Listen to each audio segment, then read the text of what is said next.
večer. Čau, skurvysyni vymrdaný, jak se máte? S akým talentom k nám prichádzate? Jsem postižený lidi. Jo tak. Máte rád hovězí?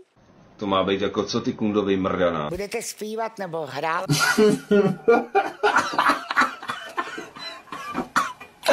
Já jsem jak zvolený, ale to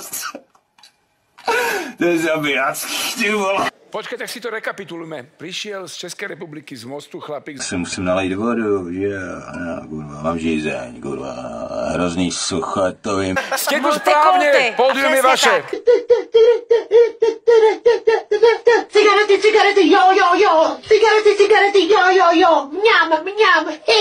Akože to číslo už skončilo?